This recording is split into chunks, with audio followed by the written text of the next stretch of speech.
Hello friends, welcome to our channel. Today we're going to take a look at another horrible case with you. The case of Jake Wagner. Hannah Mae Roden, 13, met 18-year-old Edward Jake Wagner, and they became inseparable after he invited her to prom. While their love was palpable, their significant age difference raised concerns. Despite this, their parents did not intervene in their relationship. As time passed, the Roden and Wagner families grew close, often spending weekends and attending parties together. The young couple's love was carefree and passionate. When Hannah turned 15, she revealed her pregnancy, which thrilled Jake.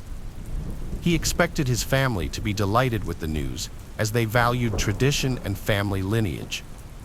The Wagners saw the baby as a way to continue their family name, which was passed down through generations. In contrast, the Rodens had a more modest approach to family, but still prioritized their children. Hannah's parents, Christopher and Dana, remained devoted to their 3 kids despite their divorce. The Roden family's income was modest, unlike the Wagners. To celebrate Sophie's birthday, a grand party was organized shortly after. Jake proposed that Hannah move in with him and his family, claiming it would make life easier for both of them. However, Hannah refused, having come to realize that Jake was trying to control her and limit her independence. This was partly due to Jake's increasing aggression and suspicious behavior, which had already led to physical altercations on several occasions. Hannah's rejection sparked tension between the Wagners, with each of Sophie's parents determined to gain full custody of Sophie. Driven by their own interests, the families began to advocate for their own rights. Jake's anger towards Hannah peaked when she refused to sign a document granting him and his brother full custody. He even threatened her, accusing her of hiding secrets. The situation escalated when Hannah announced her second pregnancy. Although she claimed the child was fathered by another man, Jake was skeptical. In December 2015, he hacked into Hannah's social media accounts to uncover evidence of infidelity, but found none. Instead, he discovered her communication with Georgia Ford's former mother-in-law, which sparked his interest. A court case was soon to follow as a result. During a court hearing to decide where their granddaughter Sophie would live, Christopher Roden and George Wagner III got into a serious argument. This dispute marked the beginning of the end for the relationship between the two families. The Wagner family soon became convinced that Hannah, Sophie's mother, was an obstacle and that they needed to eliminate her and the entire Roden family, who could potentially gain custody of Sophie. This disturbing idea evolved into a sinister plan by Christmas 2016. While many people were celebrating the festive season with love and kindness, the Wagners held a chilling family vote to decide whether to carry out their plan. Every family member agreed to go ahead, and they began assigning roles and making preparations. Over the next 5 months, they secretly observed the Roden homes, studying their daily routines, work schedules, and surveillance cameras. On the night of April 21, 2016, George Wagner III visited Christopher Roden under the guise of offering him a job to improve his finances. This was just a ruse to get into the house. The next evening, around 8 p.m., Christopher Roden Sr. answered the door, unaware of the danger lurking. Earlier that day, Bobby Jo Manley, Dana Roden's sister, had stopped by Christopher's trailer to care for the family's animals, as she did daily since he had offered her a job. However, she noticed someone was inside, which was unusual at that time of day. Alarmed, she called emergency services, reporting what she saw and requesting help at 477 Union Hill Road. Panicked, Bobby rushed to the neighboring homes of relatives, loudly knocking on their doors. At one of the homes, she found a 3-year-old boy, Clarence's son, who didn't respond to her questions about his parents' whereabouts, only pointing towards the bed. Following the incident, the surviving children were placed in the care of relatives. The neighborhood was gripped by fear, and the police advised the Roden relatives to take precautions and warned all Pike residents to stay indoors at night. After a brutal mass murder shocked the state, the public demanded a swift and transparent investigation. urging authorities to catch the perpetrators as soon as possible. In response, businessman Jeff Ruby offered a $25,000 reward for information leading to the arrest and conviction of those responsible. However, he later withdrew the offer. An investigative task force of at least 100 individuals was formed to work on the case. Following the funerals, investigators took possession of the slain family's 3 trailers and several vehicles, transporting them to a secure facility to preserve evidence and protect the victims' belongings. The plan was to return the family's cars and farming equipment to their relatives after the investigation. Forensic experts joined the inquiry, meticulously examining the trailers, but no suspect DNA was found. Although cameras had been installed in the mobile homes, they had been disabled, leaving no useful footage. The perpetrators had clearly planned every detail carefully. Just when it seemed like there were no significant leads, detectives made a breakthrough discovery. Cannabis crops were found at 3 crime scenes. In one location, police found around 200 cannabis plants, leading them to suspect the drugs were being grown for sale, not personal use. This raised questions about potential involvement with Mexican drug traffickers, but the amount of cannabis found was too small to imply involvement with an entire cartel. A relative of the Roden family was arrested for drug trafficking in January 2017, but this was considered a coincidence. Leonard Manley, the father of Dana Roden, denied his daughter's involvement in the cannabis operation, saying that they were trying to drag Dana through the mud, and he didn't like it. Some family members confirmed that Christopher and Kenneth Roden, the older brothers, grew marijuana, but they were unaware of any large-scale operation. The theory that a family feud over illegally obtained money was behind the murders was also disproven. At the Rodens' property, authorities discovered not only banned substances, but also specialized equipment used for breeding fighting chickens and cages containing animals trained for combat. Although these findings initially led investigators to suspect illegal animal fights might be connected to the homicide, it soon became apparent that this was not the case. Despite months of investigation, the true motive behind the crime remained a mystery. By April 13, 2017, local authorities officially announced that they lacked sufficient evidence to make any arrests. However, prosecutor Rob Young insisted that the investigation was still active, implying that they had some promising leads that they were not yet ready to reveal. As the second anniversary of the mass crime approached, the case received little attention from the local media, and neither the sheriff nor the prosecutor attended the memorial service, leading the community to suspect that the investigation had stalled.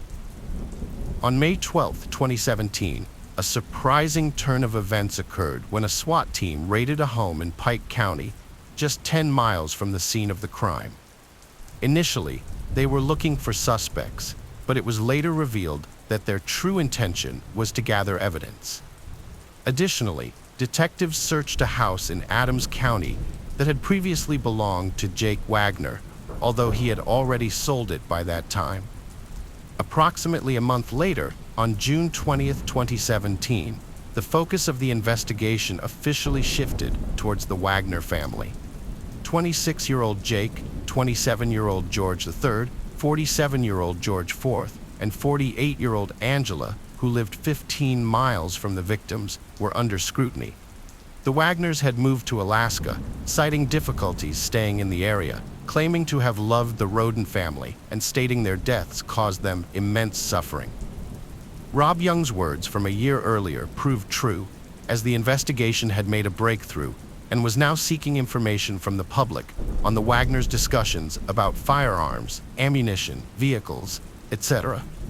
2 years prior, it wasn't long before the suspects, running low on funds, returned to Ohio, where detectives had gathered enough evidence for arrests, including proving Jake had hacked into Hannah's account during the examination of the Wagner family's devices. Search queries related to guardianship were discovered. It was also found that Angela had purchased sneakers for the entire family just a few weeks before the crime. The tread pattern of one of these matched that found in one of the trailers. Officers believed Angela was the mastermind behind the horrific scheme, with Jake as the primary executive. According to the investigation, each family member was involved in the criminal act. On November 13, 2018, the Attorney General announced the arrest of the Wagner couple, as well as their sons, who were charged with planning and carrying out the termination of life. Rita Newcomb, Angela's 65-year-old mother, and Frida Wagner, George III's mother, were arrested and charged with perjury and obstructing justice. In 2019, Rita Newcomb underwent handwriting analysis, which proved her involvement in forging a document related to Sophie's guardianship. She struck a plea deal to avoid imprisonment. The charges against Frida Wagner were later dropped in June 2019. The other Wagners refused to cooperate with the investigation and denied any involvement in the Rodens' deaths, expressing sorrow and wishing for the real perpetrators to be caught. However, in April 2021, 5 years after the incident, Jake Wagner decided to make a deal with the prosecution. Under the agreement, he would provide details of the crime in exchange for life sentences for all family members instead of the death penalty. Jake Wagner Jr. admitted to killing 5 people and pleaded guilty to 23 criminal charges, including aggravated murder, burglary, conspiracy, and other crimes. To ensure his daughter Hannah wouldn't be taken away, he thought killing her mother was the only solution. He believed that if he didn't also kill the Rodens, they would seek revenge and fight for custody of Hannah. Angela, who had been involved in the conspiracy, pleaded guilty to several charges on September 10th, including conspiracy, robbery, and evidence tampering. In exchange for her cooperation, the charge of murder was dropped. She received a 30-year prison sentence. George Wagner IV went on trial on August 28, 2022. Despite denying any involvement in the crimes, claiming he was unaware of what was happening, the prosecution presented evidence of his role in planning, executing, and covering up the crimes. He was found guilty on 22 counts and sentenced to life in prison without parole. George Wagner III's trial is set for February 2024. Despite his family members being convicted, he still maintains his innocence, but likely faces the same fate as his son. The once peaceful relationship between the Wagners and Rodens ended in tragedy, driven by a collective and incomprehensible madness. The consequences of their actions left 3 children without parents. As Sophie grows up, she will one day realize what happened, and it's hard to imagine how she will cope with that knowledge. The Wagners' bitter custody battle had a devastating impact on her, denying her the love and support of her parents, relatives, and a stable upbringing. Hello friends, welcome to our channel. Today we're going to take a look at another horrible case with you, the case of Kelsey Turner. Kelsey Turner was born on March 5, 1993, in Norfolk, Virginia, to Samantha Ingram, a would-be model and dancer, and Christopher Ingram, a laborer. As the second child, she grew up with her older brother Colin. Shortly after her birth, the family moved to Jonesboro, Arkansas, where Kelsey spent most of her childhood. After her parents divorced a few years later, her father returned to Virginia and lost contact with his former wife and children. Kelsey developed into a stunning beauty with a perfect figure, ideal for modeling. She wasn't interested in school, preferring to attend parties, go on dates, and participate in events. Her dream was to become famous, feature on magazine covers, give interviews, and walk the red carpet. Although she lacked talent, her youth and good looks were her biggest assets. In high school, Kelsey began attending modeling castings, with her mother Samantha's strong support. Samantha had once aspired to be a model herself and was enthusiastic about her daughter's endeavors. However, Kelsey only managed to secure a couple of shoots for clothing catalogs. At 18, Kelsey married Judy Turner when she was already pregnant. Shortly after, she gave birth to a daughter named Beverly. However, their marriage was brief and ended in divorce by the time she was 20. After abandoning her runway modeling career, Kelsey decided to pursue a career as a men's magazine model. She created a portfolio featuring provocative photos and submitted them to various publications, which quickly caught the attention of several men's magazines. Kelsey viewed this as the start of a promising career and her path to a glamorous, carefree lifestyle, which she had always aspired to. Over the next few years, she regularly received offers for photo shoots. She enthusiastically gave interviews, attended events, and attempted to establish valuable connections. Notable highlights of her career included one-off shoots for Playboy and Maxim, as well as a photo session and interview with 110 magazine. For these opportunities, she traveled to Los Angeles and Las Vegas. In an interview, Kelsey candidly described herself, stating that she was a blonde with a curvy figure and a slim waist, and asked what more one would need for happiness. She also shared that she enjoyed partying, spending time with friends, and living life to the fullest, believing that life is short and should be lived beautifully and joyfully. Kelsey was not overly concerned about her future, frequently changed partners, and quickly spent the money she earned or received from admirers. At 23, Kelsey had another child, a son named Josh, but the father refused to acknowledge him or marry her. As her modeling career declined, Kelsey turned to social media to build a following. She regularly posted provocative photos of herself in swimsuits, lingerie, and revealing outfits, which were heavily edited to make her look like a Barbie doll. She also shared pictures of herself at trendy boutiques, nightclubs, and popular entertainment venues, creating an illusion of a luxurious and carefree life. However, behind this facade, Kelsey, a single mother of 2 young children, was struggling to make ends meet. She didn't know how to manage her finances wisely and spent all her money as soon as she got it. In 2016, Kelsey faced a serious crisis after an incident involving her daughter, who was left traumatized and became withdrawn and mute, despite being physically unharmed. The incident led to therapy sessions with Dr. Thomas Burchard, a renowned child psychiatrist in Monterey, California, which ultimately contributed to a tragic event years later. Dr. Thomas Kirk Burchard was born in Boston, Massachusetts, on February 16, 1948, to a family of a prominent architect and engineer. His family later moved to Virginia, where his father taught at Harvard and the Architectural College at the Technological Institute. Thomas spent his childhood and youth in Virginia.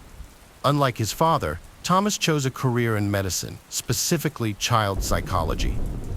After graduating from medical school and completing his thesis, Thomas worked as a pediatric psychiatry resident in several prestigious hospitals and lectured at colleges nationwide. Eventually, Dr. Burchard was employed at a public clinical hospital on the Monterey Peninsula in California, where he worked for over 40 years as a highly sought-after pediatric psychiatrist. Dr. Burchard was a highly respected doctor with a reputation for connecting with his young patients and taking on the toughest cases. He had a doctorate from the University of California, Berkeley, and an impressive academic record with over 300 scientific publications, cited nearly 40,000 times, giving him an H-index of 81. He was also known for his kindness, responsiveness, and generosity, particularly towards his young patients from low-income families. He even paid for hospital treatments for sick children and assisted single mothers. Dr. Burchard lived with a woman named D.Y., who was described as his assistant, housekeeper, lover, or fiancée. She was close to him and the first to notice changes in his behavior, which suggested early signs of dementia or Alzheimer's disease. As he approached his 70th birthday, Dr. Burchard became increasingly forgetful, absent-minded, and inattentive. To cope, he kept detailed diaries and notebooks to record everything, including names, dates, and events, to avoid confusion. He always carried a notebook with him containing sensitive information like banking details, account numbers, passwords, and card pins. Dr. Thomas Burchard's trusting nature led him to increase his financial support to those in need from hundreds to thousands of dollars. Kelsey Turner took advantage of Dr. Burchard's generosity. During her first visit with her daughter, she tearfully told the doctor that as a single mother of 2, she couldn't afford his expensive services. Feeling empathetic, Dr. Burchard offered to treat her child for free and even gave her $300 to help with her children's needs. Kelsey was surprised, but soon realized that by sharing fabricated, tearful stories about her struggles, she could extract more money from the elderly doctor. At their next session, she concocted a performance, tearfully describing her younger son's illness and claiming she couldn't afford his expensive medication. This time, she specified a fake amount, and Dr. Burchard gave it to her in full. Kelsey's luck had changed, and from that point on, she frequently fabricated emotional stories to extract large sums of money from the trusting older man. Instead of using the money to support her children, she spent it on her own leisure activities, luxury clothing, and beauty treatments. Unwilling to return to her hometown in Virginia, Kelsey convinced Thomas to pay for her rental housing in California, claiming it would be easier to find a job and the climate was better for her children. It didn't take much persuasion for the doctor to agree, and he paid for the apartment. There were whispers that Kelsey and Thomas were romantically involved, and that this was the reason the respected doctor accommodated her every request. While these whispers may have held some truth, Kelsey maintained that Thomas had a paternal affection for her and her children, and was helping them selflessly. This was supported in court by Judy, although she added that Kelsey shamelessly took advantage of the doctor's kindness and his declining mental state due to dementia. Thomas paid for Kelsey's rental housing, bills, and gave her large sums of cash for necessities. He also rented a luxurious Mercedes-Benz convertible for her, rather than a practical family vehicle suitable for transporting children safely. As Kelsey's modeling career came to an end, her youth faded, and she stopped receiving offers for photo shoots. But instead of getting a job, she relied on her wealthy benefactor, Thomas, for financial support. Over nearly 3 years, Kelsey tried to break free from Thomas, blackmailing and threatening him. Despite this, he spent around $500,000 on her and her children. However, Kelsey wasted all the money on luxuries, including breast augmentation and liposuction, hoping to revive her modeling career. She prioritized partying over her children, neglecting them in the process. As a result, her ex-husband gained sole custody of their daughter through the court, stripping Kelsey of her parental rights. She was left with only her younger son, whose father had never shown interest in his child.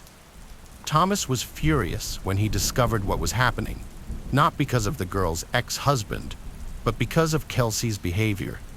He realized she was a neglectful mother who didn't care for her children and spent all the money meant for them on her own desires, entertainment, and clothes.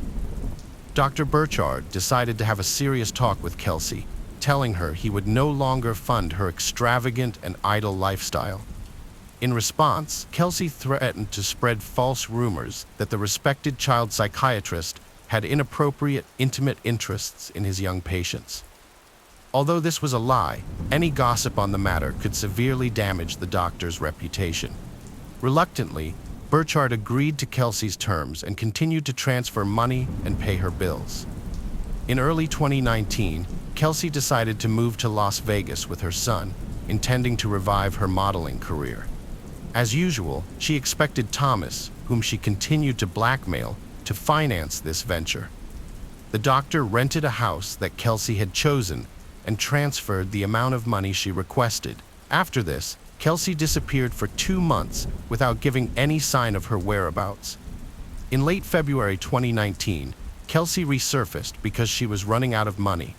She called Thomas, crying, and told him about her severe illness, inability to work, and struggle to provide for her son. However, when the doctor refused to help, Kelsey's tone changed abruptly, and she began threatening and blackmailing him again. It's crucial to highlight that Judy had been pushing Dr. Burchard for a while to report Kelsey to the authorities, exposing her blackmail and extortion attempts. Judy also recommended getting Child Protective Services involved, considering Kelsey's past, having already lost parental rights to her older daughter, and her inability to properly care for her young son. Anticipating a potential court case, Dr. Burchard took steps to ensure he had the backing of his colleagues, keeping them informed about the situation and securing their promises of support. To persuade Kelsey to leave Thomas alone, Judy previously tried talking to her directly, but Kelsey responded with threats of retaliation. This time, Dr. Burchard decided to travel to Las Vegas to verify Kelsey's claims, knowing what he would likely find. Judy attempted to discourage him from going, but the elderly man was resolute. She then advised him to bring her or one of his friends along, but Thomas insisted that this was a personal matter that he needed to resolve on his own. Dr. Burchard set out on his journey on March 1st, 2019. On the morning of March 7th, a group of tourists driving through Nevada took a detour from the main highway onto a dirt road leading to Lake Mead. They stumbled upon a solitary Mercedes-Benz convertible parked in the middle of the desert with its windows up and roof closed, but no one in sight. The tourists found this suspicious and decided to investigate. As they approached the vehicle, they noticed one of the windows was shattered. Upon peering inside, they discovered signs of a violent struggle with bloodstains throughout the interior.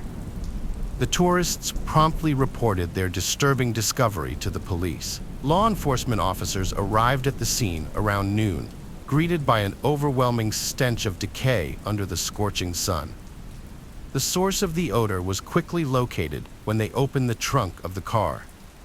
Beneath a pile of items and rags, they found the lifeless body of an elderly man, next to whom lay a blood-stained baseball bat. It was later confirmed that the body belonged to Dr. Burchard, who had been missing for 5 days. Judy had reported his disappearance on March 2nd, when she couldn't reach him at their scheduled time, and she immediately feared the worst. She contacted the police, hoping against hope that he would be found alive. Tragically, that was not the case. The autopsy revealed a horrific series of injuries on the elderly man's body. He had sustained multiple abrasions, bruises, and superficial cuts. The examination also showed that he had suffered severe head injuries, likely inflicted by the baseball bat found beside him in the trunk. Part of his ear had been severed, and his hands bore numerous cuts, suggesting a desperate attempt to defend himself. Additionally, there were bruises on his face with a peculiar imprinted pattern. The most shocking discovery, however, was that the man had been placed in the trunk while still alive, where he slowly suffocated under the intense desert sun. As the police investigated the crime scene, they discovered that the car was rented in Kelsey Turner's name, making her the prime suspect. Judy provided the authorities with the address of the house where the blonde lived and where the deceased doctor had gone, as it was also rented in his name. However, when the police arrived, they found the house empty. Inside, they noticed scattered containers of cleaning agents and a strong smell of household chemicals, indicating a hasty attempt to erase any evidence of the crime. The house had been occupied by Turner, her 4-year-old son, her new boyfriend John Logan Kennison, and 2 neighbors, Diana Pina and Jeremy Eric. Since they had all fled, they became suspects, as it seemed unlikely that the petite blonde could have inflicted such severe injuries on the doctor or moved his body to the car trunk alone. The police managed to interview Jeremy, who recalled that he and his girlfriend had left the house while the doctor was still alive and unharmed. According to Jeremy, his girlfriend had drunk too much and flirted with the doctor, trying to get a few $100s, similar to Kelsey's tactics. This had enraged Kelsey, who accused the woman of trying to steal her boyfriend.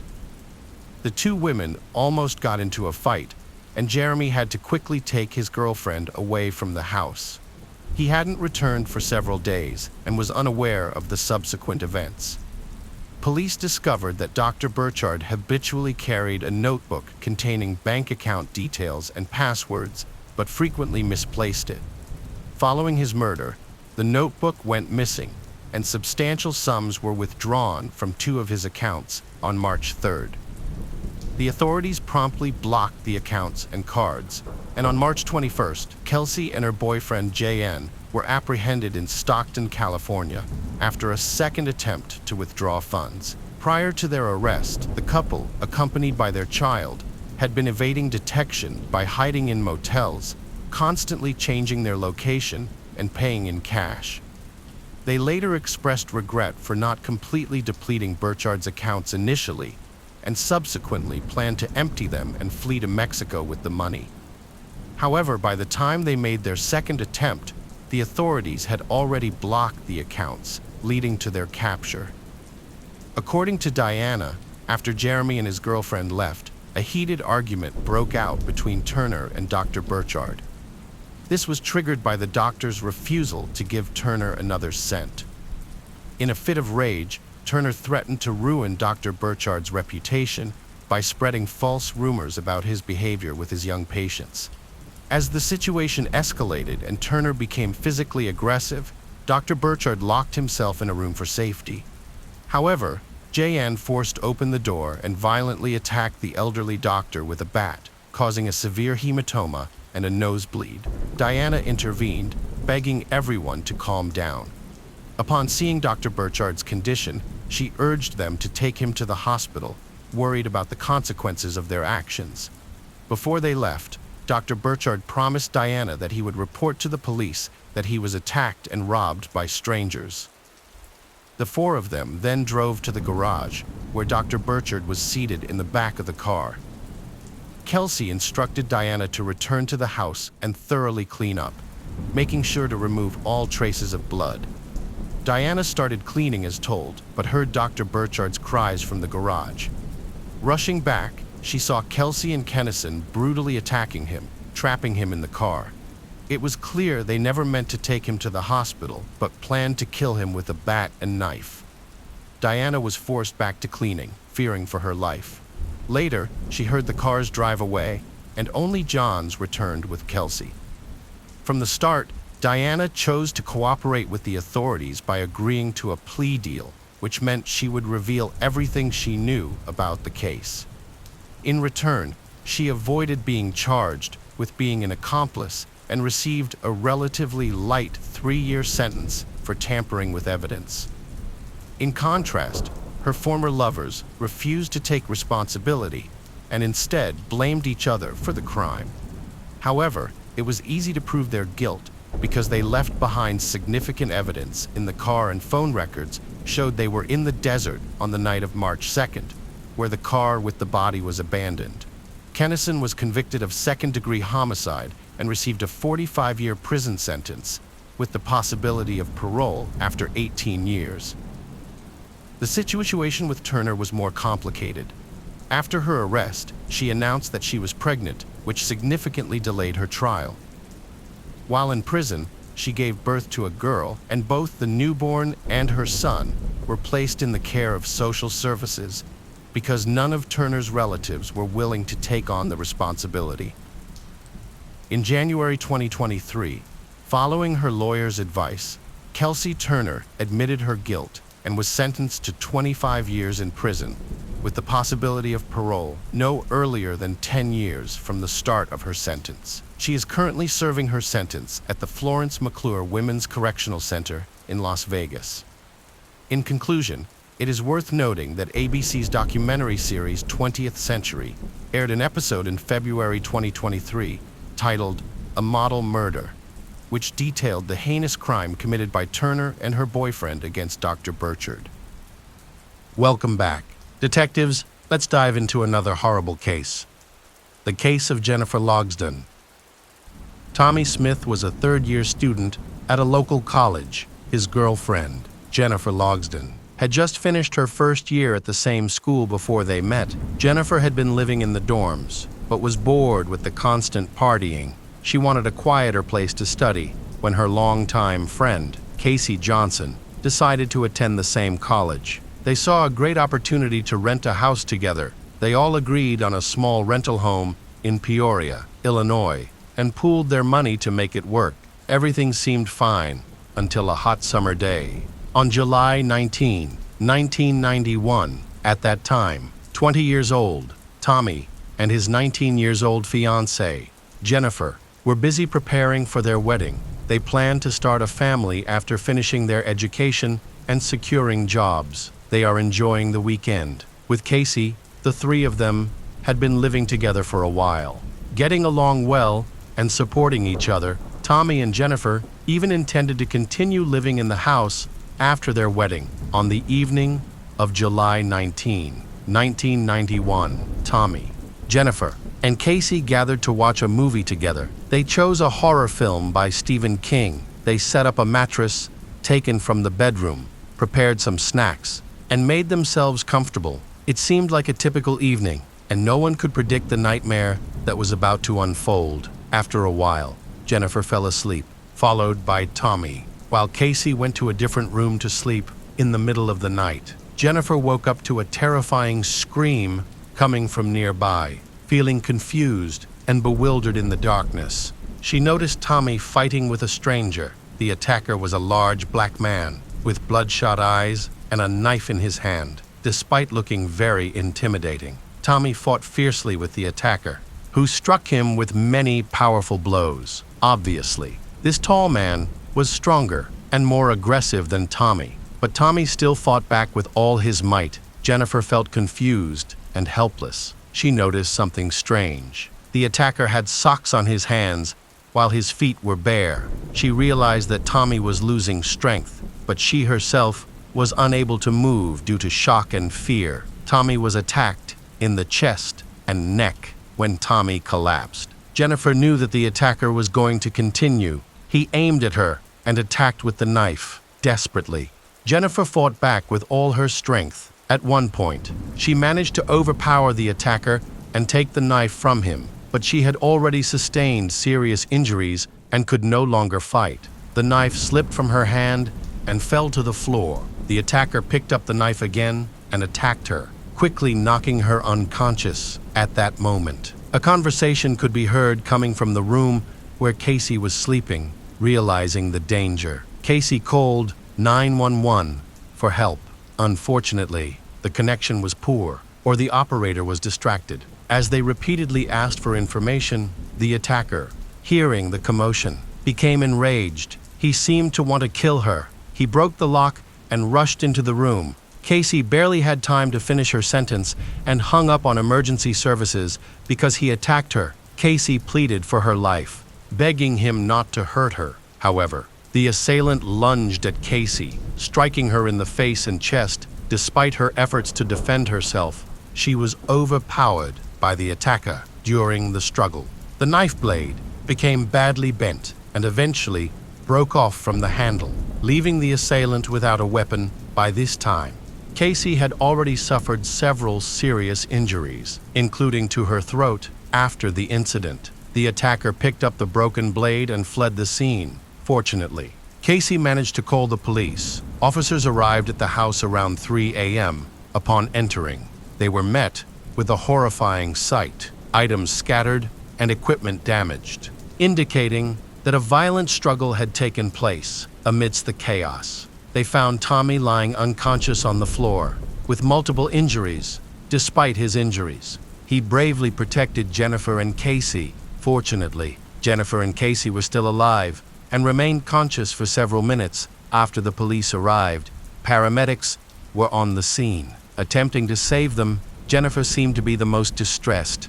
She expressed her fear of death and begged for help for Tommy and Casey. At that time, her boyfriend, Tommy, was unconscious, very pale, and had lost a lot of blood, but he was still breathing. Afterward, both Jennifer and Casey believed that they had survived the attack thanks to Tommy's brave actions. The attacker hit Tommy so hard that his knife bent and he lost much of his strength as a result. He was no longer able to inflict deep wounds, only superficial ones, however.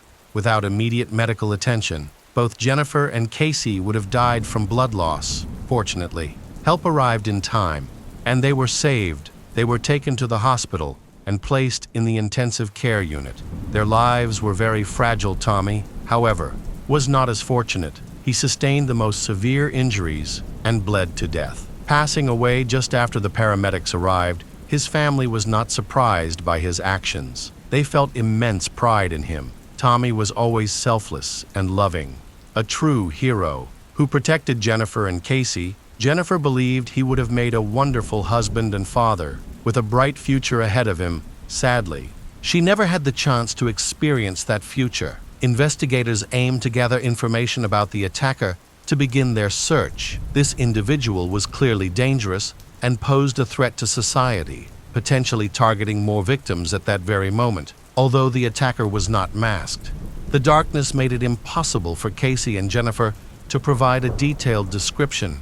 They could only say he was a strong black man. However, they did recall an important detail. He had socks on his hands and was barefoot. It appeared he had put on gloves just before the attack to avoid leaving fingerprints. But he did leave footprints, which could help identify him. Given this information, the police concluded that the suspect likely lived nearby, as it would be difficult to walk long distances on asphalt without shoes. This insight helped the officers narrow down their list of potential suspects to those with prior assault convictions. One suspect was ruled out because he was already in custody for another crime. Another young man, known for violent offenses, had a solid alibi. That was confirmed. The police had only one suspect left to investigate: Jennifer's neighbor, Jean Brown, 27 years old, who lived across the street. When the police went to Jean's house to check, they found a blood stain on the mosquito netting of a window. Jean explained that the blood came from a cut he had sustained in the kitchen the night before. However, this explanation was not convincing and made him the prime suspect. He was taken to the police station for questioning. Meanwhile, the forensic scientist was investigating the crime scene for evidence and found several important clues. One clue was an invitation to a party that Jennifer, Tommy, and Casey were planning for the following weekend. It had fallen to the floor during the struggle. They also found human footprints on the ground. These footprints indicated that the attacker was barefoot, which could lead to valuable clues upon comparison. It was determined that the footprint matched Jean Brown's. Additionally, forensic experts discovered tiny drops of blood in his hair. Jean understood that he was facing serious charges that could result in severe penalties. The investigators were pressuring him and encouraging him to confess so that he could receive a lighter sentence. Eventually, Jean began to share his version of events. He claimed that he only intended to confront Tommy, but when Tommy resisted, he lost control. Jean noticed that Jennifer had woken up, and, in a panic, he attacked her as well. Hearing a noise from Casey's room, he thought his only option to avoid arrest was to eliminate everyone in the house. However, he could not explain why he attacked them. The police were actively gathering evidence, confirming that Jean had broken into the house at night with the intention of stealing money and purchasing banned substances, a claim he later made in order not to leave fingerprints. He wore socks on his hands. However, he did not know that footprints were as distinctive as fingerprints. If he had realized this, he might have worn socks on his feet too. His testimony sounds like a detective story, but in reality, it is very unconvincing. Using a knife to try to steal just a few dollars seems absurd. The choice of a house where 3 unemployed students live together may seem strange. What was his plan? How could he buy banned substances without a strategy? These questions didn't align with the overall situation, and it seemed unimaginable that a small robbery could end with 3 people being brutally harmed. In this situation, investigators suspect that Jean's real targets were Casey and Jennifer. He may have wanted to abuse them. Perhaps that was the reason he attacked Tommy first. To eliminate the main threat to his plan, it appears Jean underestimated Tommy's resistance. After dealing with Tommy, he noticed that Jennifer had woken up and that Casey was already calling for emergency help. At that moment, Jean's plan began to fail. In a hurry, he turned his attention to Casey and Jennifer, believing he had already killed Tommy and Jennifer. He quickly tried to attack Casey, grabbed her purse, and fled with a broken knife. The investigation revealed that Tommy was the one who managed to wear out Jean during a prolonged struggle, although he fought bravely. Tommy sustained severe injuries. Casey played a crucial role in the fight. She managed to bend the knife blade and even knocked it out of Jean's hand. After that, the knife became more difficult to wield. Jennifer also suffered injuries, making her one of the most affected individuals alongside Tommy. Jennifer spent a significant amount of time in the intensive care unit, teetering between life and death, in addition to several stab wounds. She had a punctured lung. Fortunately, both she and Casey miraculously survived. Despite doctors' warning that they were extremely close to death, however, they continued to deal with the aftermath of the traumatic experience. One troubling aspect of the investigation was the apparent indifference of the neighbors. They lived in a quiet suburban area, known for its low crime rate, where there is almost no noise at night. Casey, Tommy, and Jennifer cried out for help, but local residents reported that no one heard their screams, not even the nearby neighbors. This silence allowed Jean to leave the scene of the crime and return home without being noticed. If Casey hadn't managed to call for help, she and Jennifer would have bled to death without any chance of survival. Casey was the youngest person present during the attack, only 17 years old. Despite this, she fought back bravely, suffering many injuries in the process. After that, Jean took his crime knife before running away, leaving Casey behind because she pretended to be dead. What ultimately saved her was a call to emergency services. It is hard to imagine the horrors that would have befallen Casey and Jennifer had Casey not successfully called for help.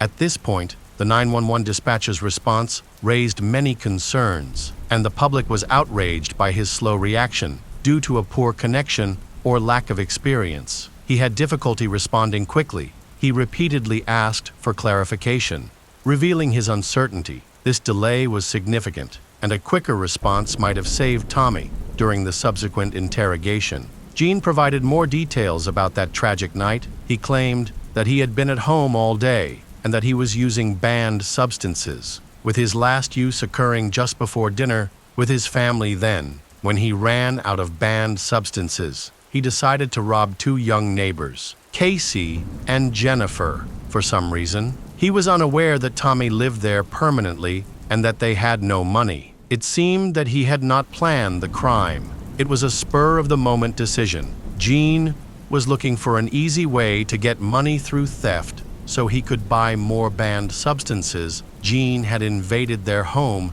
with extreme brutality, shocking the community once again. The incident drew attention, particularly because it involved Jean, an African American, and banned substances. It was a senseless attack on young, promising individuals. Detectives suggested that the motives behind this aggression could include financial gain, a need for intimacy, and possibly envy and hatred towards more successful individuals, specifically attractive young women like Casey and Jennifer. It seemed he aimed to destroy something beautiful. The robbery appeared to be a tactic to lessen his culpability and secure a lighter sentence. However, these were empty justifications, given that the victims included the deceased Tommy and two seriously injured girls, Casey and Jennifer. Consequently, Jean faced charges of attempted murder and first-degree murder at the time of his arrest. He was married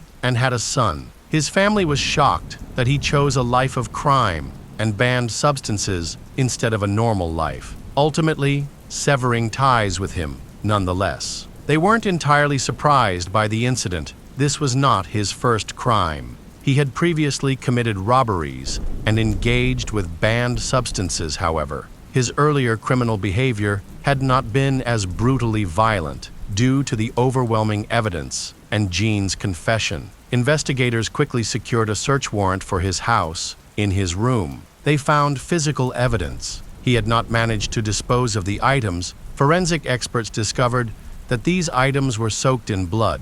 DNA testing confirmed that the blood belonged to Tommy, Casey, and Jennifer. However, by that time, Jean began to retract his statements. He claimed that he was cut by broken glass while taking out the trash in the evening, causing injuries to his arms and legs. To challenge Jean's account, special tests were conducted. It is common for criminals to injure themselves during knife attacks, particularly when the knife strikes a hard surface like a bone. This can cause the hand to slip onto the blade. Gene had cuts that matched the typical injuries seen in such cases. His hands and the knife were covered in blood, and he often displayed aggressive behavior. But at that moment, he was so enraged that he did not feel pain, given that Gene was a suspect from the beginning of the investigation and that sufficient evidence was found against him.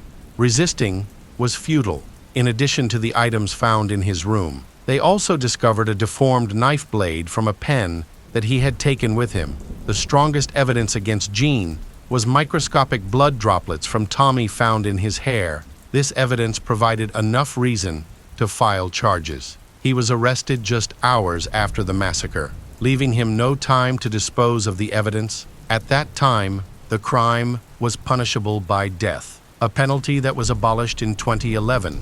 The defense attorney began to build a case, claiming that Gene was insane, arguing that he was unaware of his actions. They pointed to the fact that he did not attempt to destroy any evidence, as the murder knife was discovered in his home, along with other incriminating documents. Additionally, the attorney noted that Gene did not wash off the blood or change his clothes, which could indicate that he was not in a sober state. They also highlighted the numerous cuts on his hands as further evidence of his mental state. The attorney even considered arguing that Gene had attempted to end his life throughout the process. The defense aimed to portray Gene in a more sympathetic light to lessen his punishment. Gene supported this narrative by claiming that he could not remember parts of the attack and attributing his actions to intoxication and the use of a banned substance. The prosecutor's office stated that this violent attack was carried out with extreme cruelty.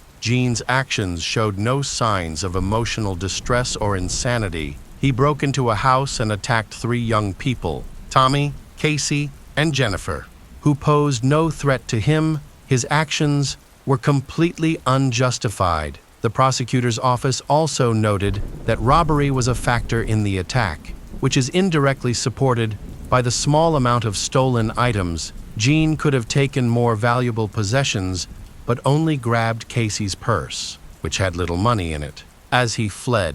Furthermore, they believe Gene targeted the house primarily because he had malicious intentions toward Casey and Jennifer, with Tommy being the main obstacle. However, Gene's testimony changed several times. Leading up to the trial, he eventually claimed that he did not attack Tommy with a knife. Unexpectedly, he stated that Tommy was the one who grabbed the knife and used it against him. Gene insisted that he overpowered Tommy and took the knife during their struggle. He later fell into a state of emotional distress. Furthermore, Gene denied any intention to rob, claiming he had no idea how he ended up in their house. He attributed his confusion to his unstable mental state during the altercation. A knife handle was discovered at the scene. It seems Gene lost it during the struggle, and since he was fleeing in the dark, he didn't have time to retrieve it, leaving his fingerprints on it. At that moment, Tommy was not involved with the knife. Gene's actions suggested that his intentions were more malicious than he claimed. He didn't wear a mask and appeared unconcerned about being recognized, likely because he didn't expect anyone else to be in the house. If his goal was merely to steal money, there would have been no reason for him to attack them. Gene confronted Tommy while he was asleep, and there was no indication that Tommy had noticed him or attempted to fight him off. During the trial, a statement from one of the detectives sparked controversy. He praised Tommy for his bravery in confronting Gene, which he claimed saved the lives of Casey and Jennifer. However, this account contradicted the widely accepted version of the incident. According to the detective, Tommy had tried to detain Gene, engaged in a struggle, and attempted to hold him down until the police arrived. Yet, there was no evidence to support this claim. Moreover, even if Tommy had tried, it clearly failed, as Gene managed to injure Casey and Jennifer and escape. Eventually, this version of the incident was dismissed. Surprisingly, Tommy's mother chose not to pursue the death penalty for Gene. Despite having lost her only son, she found the idea of Gene's mother grieving over her child's coffin because of her decision unbearable, although Jean attempted to show remorse. The jury did not believe him. To avoid the death penalty, he struck a deal with the prosecution. He expressed regret for killing Tommy Smith and stated that he would rather end his life than have caused this pain. He mentioned that if he had known that the banned substance would lead to this, he would never have used it. By pleading guilty to murder and attempted double murder, Jean avoided execution. He was sentenced to life in prison for Tommy's murder, along with an additional 30 years for each of the attacks on Casey and Jennifer, and 15 years for burglary. Jean was incarcerated on January 16, 1992, after the verdict. The lawyer submitted several appeals, suggesting there might be a change in the case, however. These claims were quickly dismissed due to the overwhelming evidence against Jean. He is currently serving his sentence at the Illinois Correctional Center. Casey and Jennifer are still recovering from the incident. They will always carry scars from the injuries inflicted by Jean. The emotional trauma was even more severe. Jennifer struggled for a long time to cope with Tommy's death, but eventually, she found a way to move forward, despite Jean's apologies. Casey and Jennifer could never accept them. They believed that the only appropriate punishment for Jean was execution, as he could not make amends for the harm he caused by killing Tommy, Casey, and Jennifer, who miraculously survived this senseless act of violence. Vowed to prevent any attempts by Jean to gain release from prison, given the seriousness of his crimes. It is unlikely that he will ever leave prison after the incident. His wife distanced herself from him, significantly limiting his contact with their child. Hello friends, welcome to our channel. Today we're going to take a look at another horrible case with you. The case of Jennifer Dulos. Jennifer Dulos was born on September 27, 1968 in New York City. Her parents were Hillard Farber, a banker, and Gloria Tenberg, a philanthropist. She had one sibling, a sister named Melissa Irene Farber. Jennifer attended Brown University, graduating in 1990, and later earned a master's degree in writing from the Tisch School of the Arts at New York University. Her uncle, Arthur Ortenberg, and his wife founded the fashion company Liz Claiborne Inc. Jennifer married Fotis Dulos in 2004. The couple had 5 children together, including 2 sets of twins and a daughter. Their children were all named after Greek saints. Jennifer and Fotis were married for 13 years until their relationship began to deteriorate in 2017. As time went on, Jennifer became increasingly afraid of her husband. Fotis Dulos was born on August 6, 1967, in Turkey and grew up in Athens, Greece. He moved to the United States in 1986 and attended Brown University, graduating in 1989. A few years later, Fotis earned a master's degree in finance from Columbia Business School. Before marrying Jennifer, Fotis was married to Hilary Vanessa Alama, a fellow Brown University student, from 2000 to 2004. He divorced Hilary in 2004 and then married Jennifer in September of the same year, just a month later. Jennifer loved her children deeply, and it was this love that made her sudden disappearance all the more suspicious to the police. They knew she would never abandon her kids intentionally. Months earlier, Jennifer had filed for divorce from her husband, Fotis, due to the increasingly violent nature of their marriage. She feared for her life and that of her children. The main reason for her seeking divorce was Fotis's violent behavior and his affair with his co-worker, Michelle Troconis, a Venezuelan national.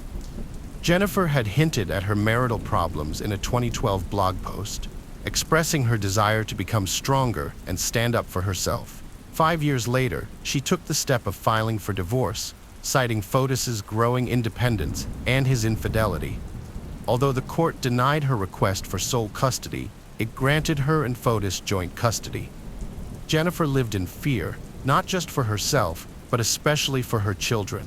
She said that Fotis had a history of behaving irrationally, unsafely, and controlling her, including bullying and making threats. A very disturbing incident happened on June 3, 2017, when Fotis became violent after finding out that Jennifer had planned activities for their kids that Saturday morning. To escape, Jennifer rushed upstairs, but Fotis followed her, continuing to yell at her and physically intimidate her, even after she locked herself in a room. Jennifer saw the danger she was in with her husband. After filing for divorce, she admitted that she was terrified of Fotis and expected trouble. In May 2017, following her divorce filing, Jennifer accused Fotis of threatening to kidnap and harm their children if she didn't accept his terms in the divorce settlement. To make things worse, he bought a gun that same year.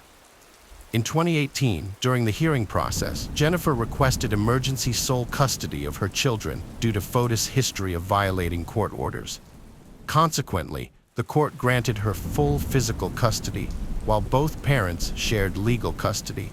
Fotis was only permitted supervised visits and monitored phone calls.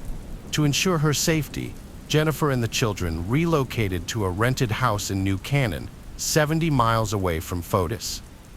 Fotis had felt genuinely hurt by Jennifer's accusations. In an email sent to Jennifer in 2017, he expressed concern for their children's welfare. He acknowledged that their children needed both parents, not just one. He pleaded with Jennifer to reconsider their marriage for the sake of their children, suggesting they could work as partners and learn to tolerate each other. Fotis has denied the accusation made by Jennifer. In response, he has accused Jennifer of trying to turn their children against him. According to Fotis, Jennifer has called him a psychopath in front of the kids and told them that he doesn't care about them. He also alleges that Jennifer boasted about prolonging their divorce process for 2 years, supposedly so that she could get the mafia to attack him by breaking his legs with a baseball bat. Fotis further denied ever threatening to kidnap his children. While he admitted to purchasing a gun, he claimed it was solely for protecting his home. Fotis' arguments might have been considered credible if not for the subsequent event. Jennifer Dulos was last spotted on May 24, 2019, around 8:05 a.m. After dropping off her children at New Canaan County School, she returned home shortly. Concerned friends alerted the police to her disappearance. Jennifer had scheduled 2 doctor's appointments in New York City at 11 a.m. and 1 p.m. Her friends grew worried when she failed to show up, as she was known for never missing her appointments. It wasn't just her friends who noticed something was amiss. Her live-in nanny, Lauren Almeida, became worried when she arrived at Jennifer's New Canaan apartment around 11:30 a.m. and found the Range Rover in the garage. Jennifer had planned to use the Range Rover for her doctor's appointment, not the missing Chevrolet Suburban. Lauren Almeida waited until 7 p.m. to inform the police of Jennifer's disappearance. By then, it was clear that something was off, as Jennifer never stayed out late or left without telling anyone. After disturbing reports surfaced, police launched an investigation into Jennifer Dulos' disappearance. Detectives searched her New Canaan house, uncovering devastating evidence that would shatter the hearts of everyone who cared about her. In the garage, they found blood splatters on the floor and traces on one of the walls in the door. Moreover, they discovered blood traces on the exterior of the Range Rover. Inside the house, blood splatters were only found in the kitchen, and DNA analysis revealed a mixture of Jennifer's and her husband, Fotis Dulos' blood. Further investigation revealed that Fotis Dulos had been at Jennifer's apartment on the day she went missing. According to the police, Fotis arrived at Jennifer's home on a bike, as the tire tracks around the house were too small to belong to a car. He allegedly lay in wait for his wife until she returned from dropping their kids off at school, then shot her in cold blood. Afterwards, he attempted to clean up the crime scene and dispose of the evidence.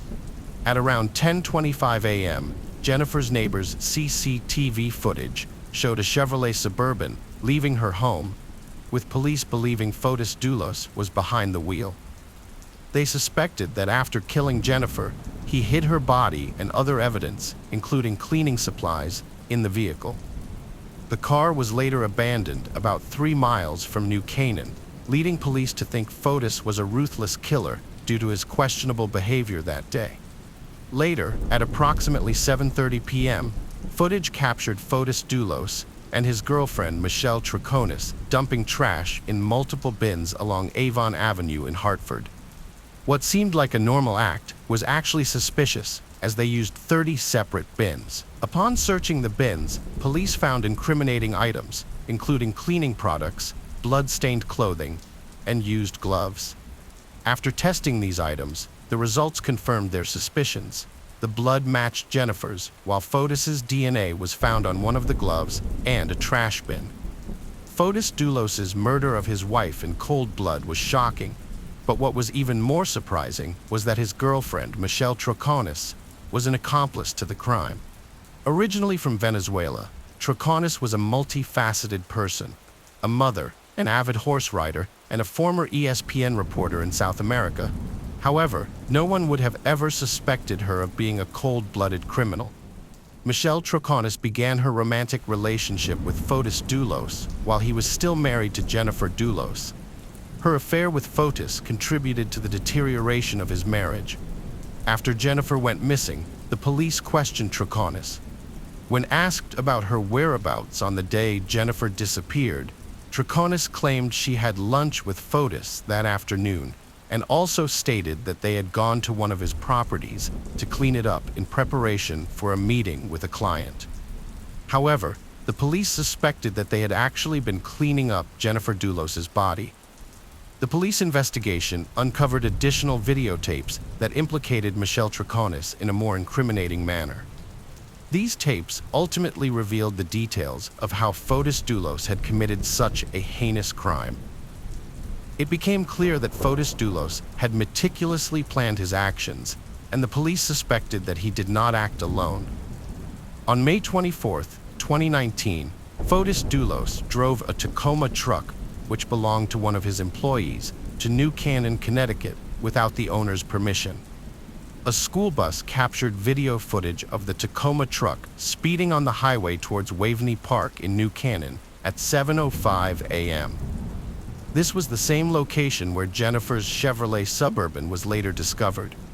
The police found a bicycle tire in the truck's boot, which supported their theory that Fotis Doulos had cycled the 3 miles from Waveney Park to Jennifer's apartment in New Canaan. The police believe that Fotis arrived at the apartment before Jennifer, attacked her in the garage as she returned, cleaned up the evidence, and then placed Jennifer's body in her Chevrolet Suburban. From there, he drove to Waveney Park, where he transferred the body to the Tacoma truck. As meticulously as Fotis tried to cover his tracks, he inadvertently left behind 2 crucial pieces of evidence, proving his presence in the New Canaan house: a DNA sample on the doorknob and a mixture of his and Jennifer's blood on the kitchen faucet. According to the police, Fotis spent hours cleaning the house, which is supported by the neighbors' surveillance footage showing Jennifer's Chevrolet Suburban leaving the house around 11 p.m. The police became even more convinced of Fotis Doulos's guilt when he made a suspicious move 5 days after his wife's disappearance. Without permission, Fotis took the Tacoma truck out again, and his destination ultimately incriminated him. He drove the truck directly to a local car wash and detail shop, where surveillance video captured a black SUV following closely behind him. The SUV's driver was identified as Michelle Troconis. In the footage, Fotis is seen dropping off the truck at the car wash, then getting into Troconis' SUV. The police were convinced that the couple's intent was to eliminate every trace of evidence from the vehicle. However, their quest was unsuccessful. The police discovered samples of Jennifer's DNA on the passenger seat of the car, which became a crucial piece of evidence. As a result, with the mounting evidence against him, Fotis Doulos became the prime suspect in Jennifer Doulos's disappearance on June 7, 2020. Consequently, he was arrested and charged with capital murder, and kidnapping. It is surprising that Fotis Doulos was not arrested for the murder and kidnapping of Jennifer Doulos until June 2020. Although he had been arrested earlier, it was not for murder. On June 1, 2019, Fotis Doulos and Michelle Troconis were arrested at a hotel in Connecticut. charged with hindering prosecution and tampering with evidence. At the time, the police lacked sufficient evidence to charge the couple with more serious crimes. Both Fotis and Michelle pleaded not guilty to the charges brought against them. Fotis Doulos has retained Norm Pat as his attorney. He firmly believed that his estranged wife, Jennifer Doulos, was no longer alive. Although initially released, Fotis and Troconis were rearrested in September 2019 on charges of tampering with evidence and hindering justice. However, in October 2019, Fotis appeared in court requesting a dismissal of the charges against him. The judge agreed to review the case and consider arguments from both the prosecution and defense. At the time, Jennifer and Fotis Doulos' children were living with their maternal grandmother, aged between 8 and 13 years old. The court granted the grandmother temporary custody of the children. Fotis Doulos' downfall occurred in 2020. In January of that year, he was arrested and charged with the capital murder of his ex-wife. At the same time, his girlfriend, Michelle Troconis, was arrested for conspiring to commit murder. After their arrests, Michelle Troconis distanced herself from Fotis. In a later interview, she confessed that she had made a grave mistake by trusting Fotis prior to their arrests in 2020. Tronis had allegedly left the $5 million Fotis Farmington home she shared with her daughter. Meanwhile, Kent Mawin, Fotis Doulos' former lawyer and friend, was arrested and charged with conspiracy to murder. The police took Mawin into custody at gunpoint, suspecting that he had helped Fotis and Tronis create a false alibi for the morning of Jennifer's disappearance. During this time, Mawin faced accusations of spousal rape from his estranged wife. After his arrest in connection to Jennifer Doulos' murder, his wife felt threatened and reported to the South Windsor Police Department that her husband planned to kill her with Fotis Doulos' help. The police investigation revealed that Mawin was a member of the East Granby Gun Club, a local hunting group. The authorities were informed that a human grave was spotted on a property linked to the club. A search of the property uncovered a suspicious shallow grave. Although no body was found, the police discovered 2 bags of lime and a blue tarp, leading them to believe that a body might have been removed from the site. The grave was discovered in August 2019 with the assistance of a canine. Despite the arrests, however, Jennifer's body was not found, leaving the family devastated. They had been looking forward to getting justice for their daughter, but the arrests did not bring them the closure they needed. In an interview, the family spokesman acknowledged that even if Jennifer's murderer was imprisoned, it would not bring her back, and therefore would not erase the pain in their hearts. Fotis Doulos had his bond set at $6 million on January 8, 2020, but was released on bail the next day. He was required to appear in court again on February 8, 2020. Michelle Troconis was also released on bail, while Douglas Mui's bond was initially set at $2 million before being reduced to over $200,000, allowing him to be released on bail on October 19, 2020.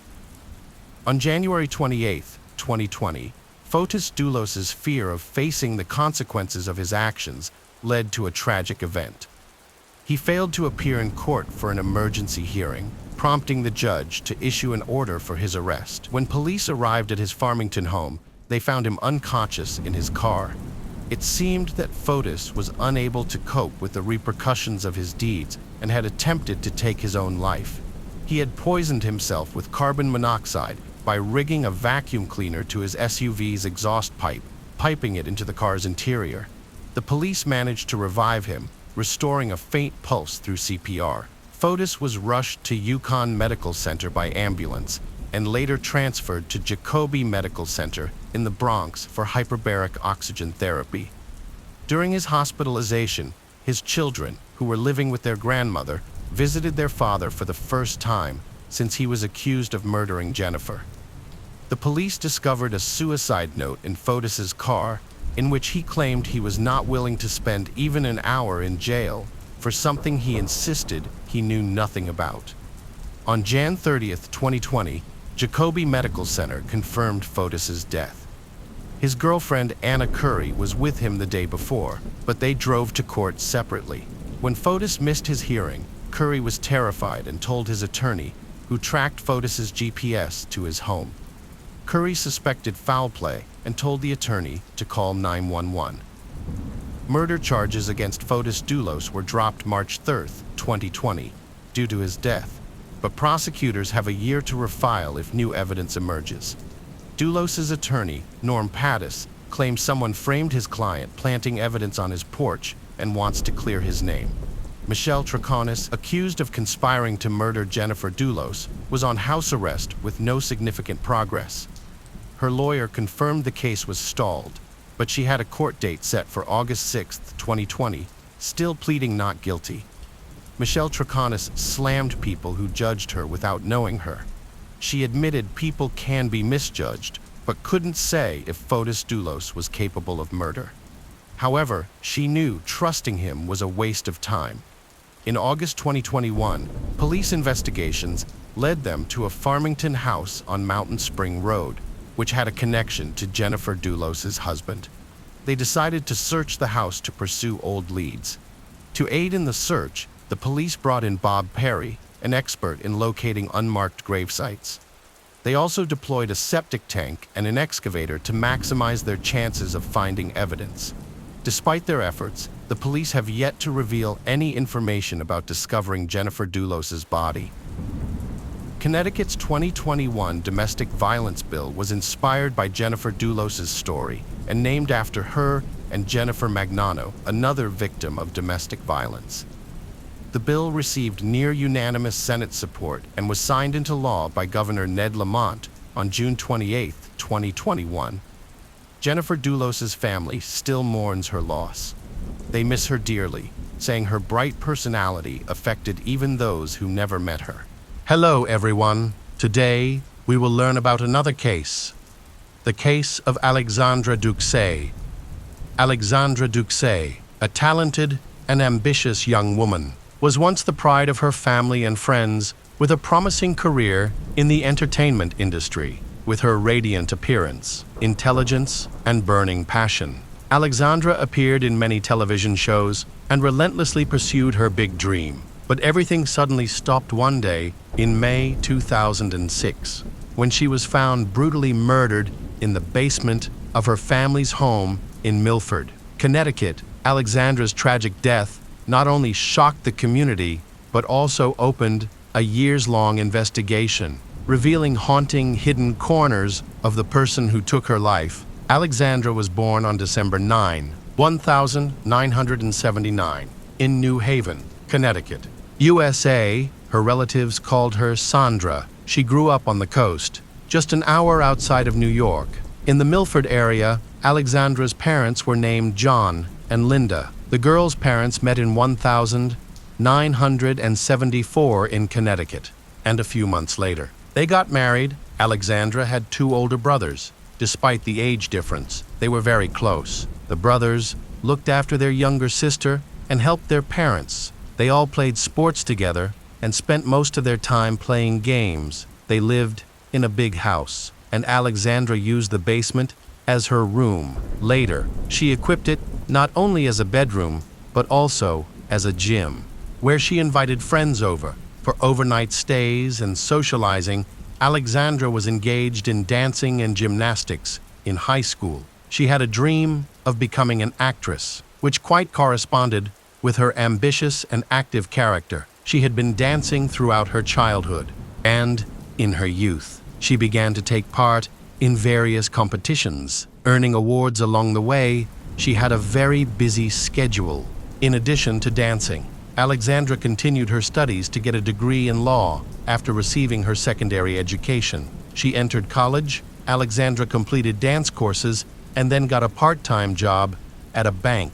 While working there, she met her first love, a guy named Matthew Pugh. Both loved sports and worked hard. Alexandra was able to obtain a bachelor's degree in finance and became a systems analyst at the same bank where she had worked for several years prior. She dedicated almost 10 years to this business, and in parallel, she received a license as a real estate agent. At the age of 23, Alexandra also became an assistant teacher at the dance academy. Career successes accompanied her, and later, Alexandra performed a lot in New York, dancing at events and even starring in music videos. At 26, she began working with a producer from Atlanta to create demo versions of videos for music albums. Her dreams began to materialize. An agent in New York who helped her pass auditions, and as a result, she landed supporting roles in a popular TV series for Alexandra. It was a significant milestone,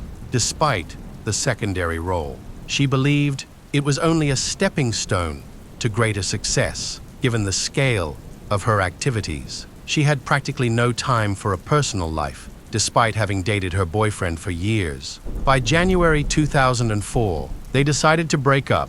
Alexandra chose to fully concentrate on work and dancing.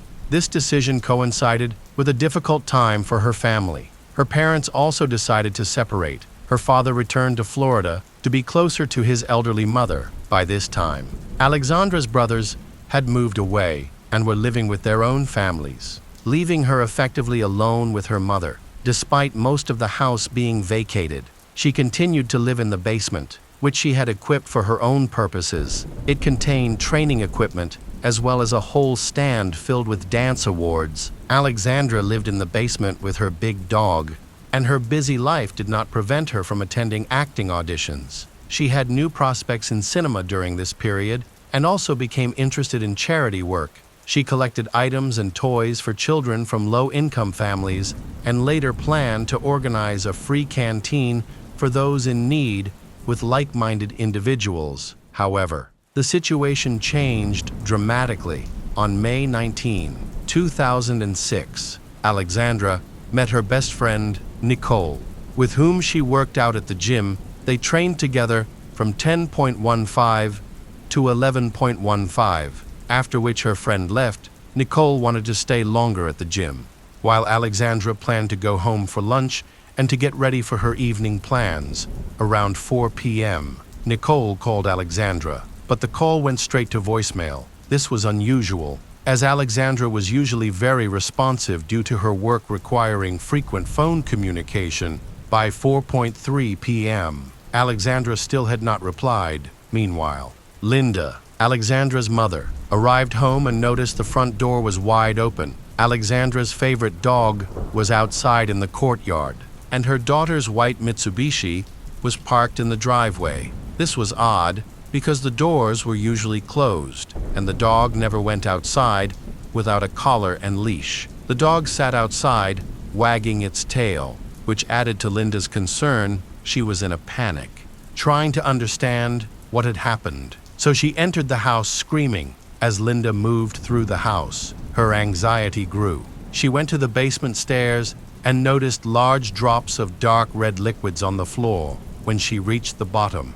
she saw another large dark red liquid stain. To her horror, she found Alexandra lying on her back, unresponsive. With a massive pool of red liquid beneath her, Alexandra had a severe head injury and was lying in an unnatural position under a table.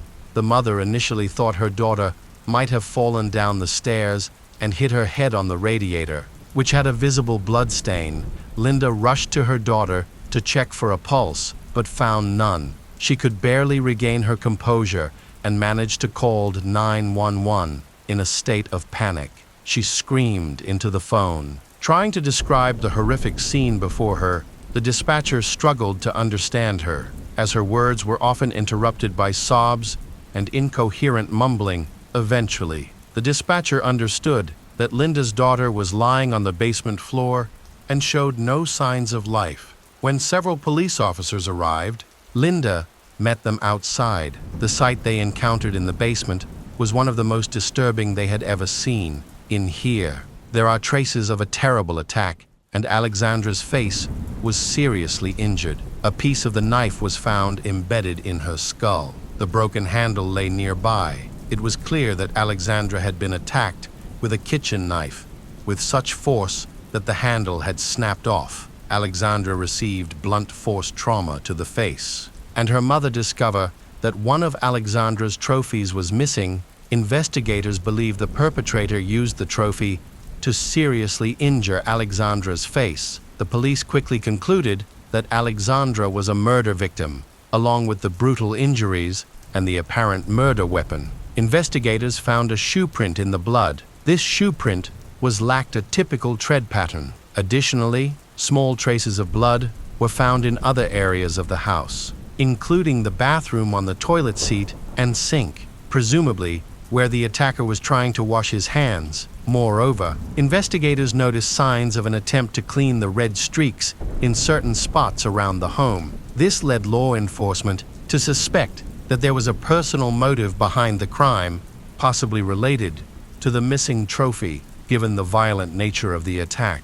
They believed the culprit was likely someone known to Alexandra. While most furniture and belongings in the apartment were untouched, nearly all the clothes had been removed from the closet, and valuables like jewelry and money were left behind. It appeared the assailant was searching for something specific, which resulted in items being strewn across the bed and floor. The police reported that Alexandra was attacked when she went to the basement. She was pushed down the stairs. Suffering her first injury when she hit her head on the radiator, she did not die immediately. As there were clear signs of a struggle, detectives quickly determined that the knife used in the attack had been brought from outside. Since none of the kitchen utensils from the house were missing, investigators accessed a mobile phone belonging to the victim and discovered over 100 phone numbers she was familiar with, all of which needed to be thoroughly examined. During the investigation of the crime scene, another notable detail emerged. A garbage bag had been removed from the trash can. This suggested that the attacker had disposed of it to avoid leaving crucial evidence for the investigators. They is believed that he might have changed his clothes, using the large garbage bag to dispose of blood-stained items around 5 p.m. Alexandra's brother and her friend Nicole arrived at the scene. Nicole was in a state of hysteria because, having seen Alexandra alive a few hours earlier, the quiet Milford area where Alexandra lives is filled with people close to her, including Linda and Nicole. The local community was anxious to know what had happened, but the police refused to provide any comments until they clarified the circumstances of the crime. The house was cordoned off. A friend mentioned that after her workout, Alexandra had planned to get ready for a date with a new guy, whom she intended to meet at a restaurant. Nicole identified the guy as Jason Malone, but she did not know any other details, which making him a person of interest for the police. Detectives and family members of Alexandra were canvassing the area and interviewing residents in Milford, a place known for its low crime rate. This incident shocked the community. Alexandra was a celebrity known for her minor roles in the TV series Law and Order Now. She herself has become the face of crime reporting. The seriousness of the situation brought national media attention. The police reached out to the media to seek potential witnesses, prompting local journalists to actively search for information. However, neighbors provided conflicting accounts. One man reported seeing a red pickup truck near the scene around 12:3 p.m. that he believed did not belong to anyone in the area. Another neighbor claimed to have seen a black man walking past the victim's house around 4 p.m., who then got into a dark green Honda Accord. Unfortunately, none of the witnesses took photos or remembered the license plate numbers. Meanwhile, detectives were trying to learn more about Jason, who out to be Alexandra's new boyfriend, although they couldn't reach him directly. His sister answered the police's calls and provided information about him, allowing them to invite him to the police station for questioning. When Jason arrived, he appeared nervous, but firmly stated that he had no involvement in the murder. He confirmed that he was Alexandra's new boyfriend, explaining that they met when he visited the bank with a friend. He was shy and told his friend that he found her very attractive. Jason asked his friend to get Alexandra's phone number for him, which she agreed. That evening, she called Jason. They arranged to meet and chat, eventually planning their first date. Jason was a few years older than Alexandra at the time of their meeting.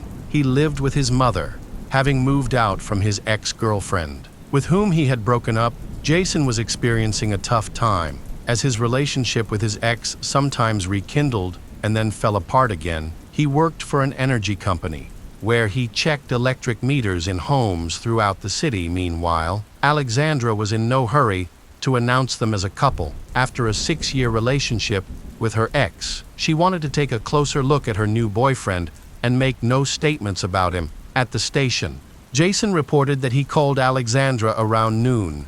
They had a calm conversation and made plans for the evening, intending to have dinner together.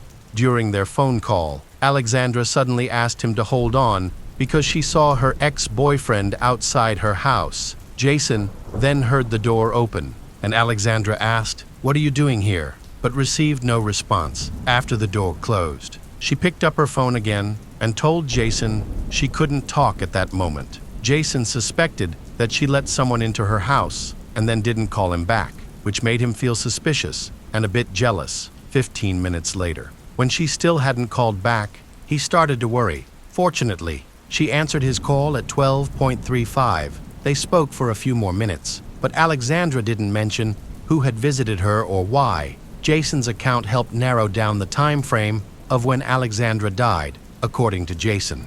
During this period, he was busy with work, driving around the city and checking equipment. After 3 p.m., he went to a clothing store to choose new pants for their date. Around 4:3, he tried calling her again, but she didn't answer. Later, when he went to her house, he noticed police cars nearby. The police talked to the victim's relatives and found out that Alexandra's only ex-boyfriend was Matthew. However, they had broken up 2 years, while detectives were working on obtaining a warrant to examine mobile phones. They spoke with Alexandra's relatives. They learned that her breakup with her ex-boyfriend was not smooth. Linda was aware that Matthew had a criminal record and had treated Alexandra poorly. Their relationship lasted until Matthew was first imprisoned in 1998. During his time in prison, Alexandra supported and visited him, but he ended up serving a long sentence.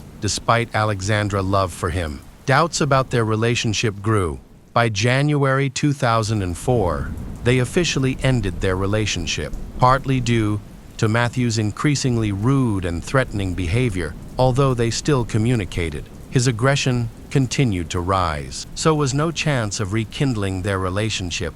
At this time, Matthew was found living with his wife about 30 minutes from the home of Alexandra. On the day the police arrived, he was working at a Papa John's restaurant. The conversation with the police took place right there on the 15th. He mentioned that he had 2 jobs, the second being with a company that manufactures aircraft parts. Located about an hour north of Milford, he claimed he was working from 6:3 a.m.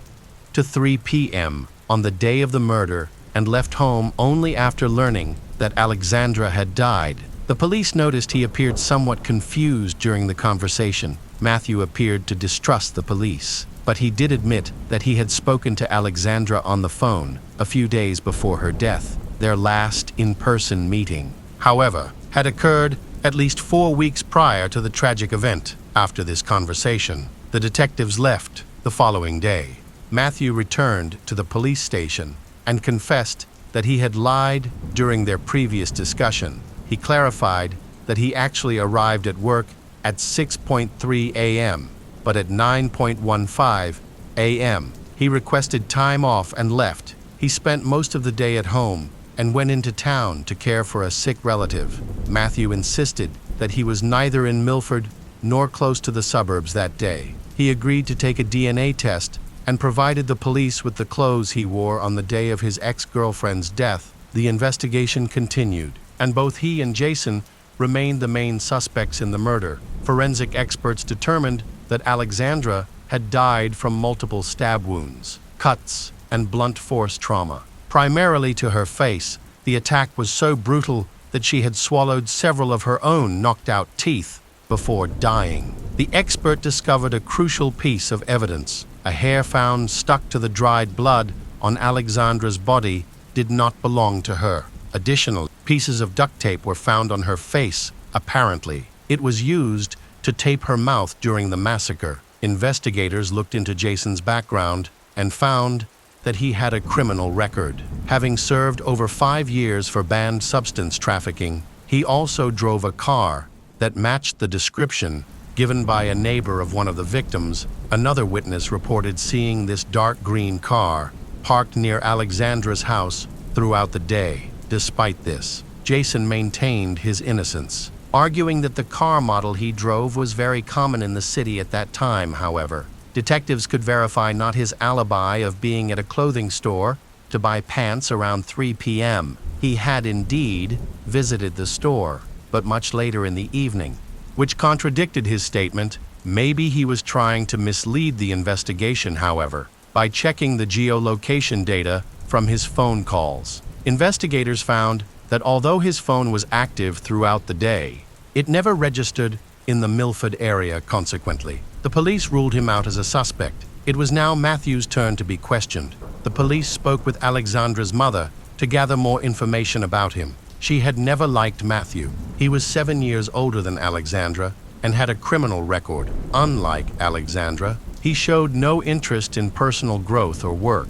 The detectives then contacted his employer, who confirmed that he had left work much earlier than he had claimed. Instead of finishing at 9:15 a.m., he actually left at 8:39 a.m. He had also been at a gas station at 2:1 p.m., not at noon, as he had told the police. The discrepancies in his words were alarming. While he spent time at car dealerships until 4 p.m., the times he provided were incorrect. The investigators suspected that Matthew might be the murderer. On May 26, they obtained a search warrant for his house. Inside, everything was tidy and clean, with nothing suspicious found except for some fine art. It was assumed that the remains of this roll could have been found on the victim's face. However, this did not indicate involvement in the murder. Since many people have electrical tape in their homes, all other tests and analyses failed to link Matthew to the crime. A thorough search of his property yielded no results. Leaving the investigation at a standstill, the only remaining action for the police was to send the electrical tape they had found for lab analysis. This type of tape was quite specific and difficult to find. It was not available in regular stores or online. In 2006, only 3 nearby companies used it, one of which was an aircraft parts plant where Matthew works. The electrical tape found on Alexandra's face had the same adhesive base, which could indicate the real killer. The police decided to contact Matthew's relatives again, and they uncovered important information. Matthew's brother revealed that he had a fierce temper and a potential motive against Alexandra. They discovered that, in 2002, he had given Alexandra his Nissan car and later lent her $2. She broke up with him in January 2004 while he was in prison, and she refused to return anything. It made him very angry. On June 14, detectives re-interrogated the suspect, highlighting the inconsistencies in his story. But Matthew managed to explain each of the disputed points, leaving the police with no new evidence. It wasn't until the end of the year that the DNA test results were available. The tests revealed that all the blood in the basement belonged solely to Alexandra. The blood droplets found in the bathroom were more special, as they belonged to her and a man. However, the concentration was too low to extract precise DNA profiles based on the results of the examination. Experts were able to establish that the killer was a black man. The hair found on Alexandra's hand could not be identified, and none of the fingerprints collected at the crime scene matched the suspects. Additionally, the specific shoe print could not be traced. Consequently, the investigation reached another standstill. A reward of $50 was offered for any information that could help advance the case. In 2010, authorities decided to reach out to prisoners. A photo of Alexandra was shared with correctional facilities. In September 2011, a prisoner named Paula contacted the Milford Police Department. She revealed that her former cellmate, Christopher Richards, had been in a relationship with Alexandra for 2 years before her death. Paula noted that they were together during the time between Alexandra's breakup with Matthew and the start of her relationship with Jason. Surprisingly, this relationship was unknown to others. When Alexandra informed Christopher's about their breakup, he was in prison. He became very angry and told his cellmate that he wanted to kill her. Once he was released, an investigation was launched to look into the situation, and they was discovered that the person who contacted the police had lied. Christopher did not know Alexandra, and there had been no communication between them, which would be unusual in a 2-year relationship. It seemed likely that this prisoner was trying to frame his cellmate. 2 weeks later, a bus driver named Jeremy, who had been friends with Alexandra for a long time, came forward with information. He reported that he had witnessed Alexandra receiving a threatening text from a man named Donovan. Donovan demanded repayment of money that Alexandra had lent him and threatened to kill her if she did not pay him back. Jeremy stated that this occurred just 2 weeks before her death. However, it appeared that Alexandra did not take these threats seriously. Ultimately, this claim was also found to be false. 6 years later, in August 2012, detectives finally received crucial information. Anthony Pugh, Matthew's cousin, reached out to the police station. He revealed details about a gifted car and the $2 that Alexandra had borrowed from her brother. His long story began back in 1993, when Matthew involved him in a criminal scheme. Both were later imprisoned for their actions and, after being released in 2005 and 2006, they found jobs at the same plant, although they maintained a good relationship. A year later, Matthew betrayed Anthony, leading to Anthony's imprisonment. So, Anthony decided to take revenge by sharing the truth. Anthony disclosed that when Matthew broke up with Alexandra, he became obsessed with her and even considered killing her. Matthew planned to inject her with a lethal dose of drugs to make it look like an accidental overdose. However, upon learning about her new relationship, he changed his mind and opted for a more violent method of murder.